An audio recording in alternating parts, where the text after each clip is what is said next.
Hey, I'm Avery. And I'm Mary. And for the sleep project, we went and visited some cheerleaders at Texas Dynasty Cheer and Gymnastics. Okay, so like I just said, we went and visited a group of young cheerleaders at a local cheer clinic in Waco, and we decided that we wanted to talk to them about sleep and nutrition. And we were actually inspired by an article we read a couple weeks ago in class. The one that's listed down below. Fiber and saturated fat are associated with sleep arousals and slow wave sleep. Me and Mary, we both did athletics in high school, so we know how important diet is when it comes to doing well in your athletics and everything. And we thought that instilling these ideas in children who are younger could set them up for success. So we started with the icebreaker with what do you guys like about cheer, just to kind of open the floor and break any tension away.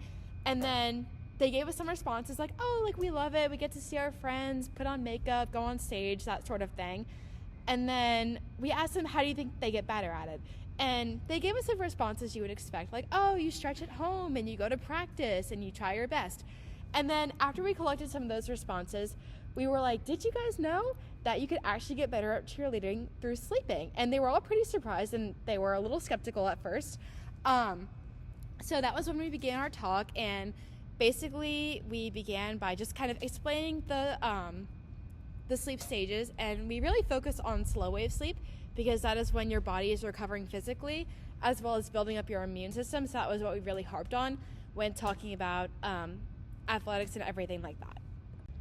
So we started off by giving each of the girls one of these pamphlets in which we briefly defined what the sleep stages were, because most of them didn't know what the different type of sleep stages are, as well as just kind of going in and explaining the study where we talked about sleep and nutrition, and then explaining how those good sleep habits can affect them in their personal lives and their cheerleading experience. So we talked to about 11 girls, and the interaction lasted for about 20 minutes, and we encouraged them to eat their vegetables and maintain a balanced diet, which of course they weren't initially thrilled to hear, but we got them to become excited about being able to improve their skills just by getting good sleep.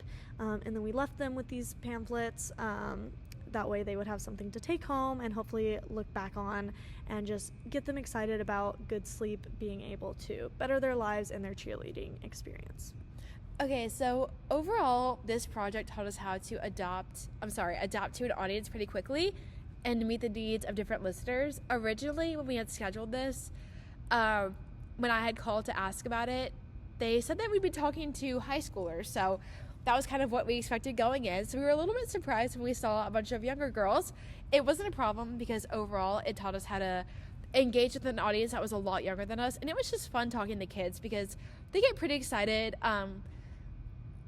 with things like this. And like, it was just a fun experience overall.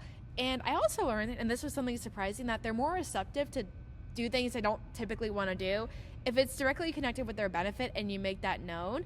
So instead of just telling them, hey, like, you need to eat your vegetables because I said so and because it's good for you, if you tell them, for example, oh, if you eat your vegetables, you'll get better slow wave sleep and you'll become a better cheerleader because your body gets more slow wave sleep and you'll be able to recover faster. I mean, bit of a stretch, but you get what I'm saying. And overall, I'd say if we were to do anything differently at all, I'd create something a little bit more interactive as opposed to an icebreaker question that we had prepared. Like I said, we thought we'd be talking to older girls, so that was why we went with that. But yeah. Some overall reflections and good moments from our project was we really enjoyed seeing their reactions to telling them they have to eat their vegetables in order to sleep better. That was pretty funny, as well as the positive reaction to hearing that just by sleeping they could become better cheerleaders. We also really enjoyed getting to interact with a younger audience and get to teach them information that a lot of people their age don't know, and hopefully something that like they'll take home with them.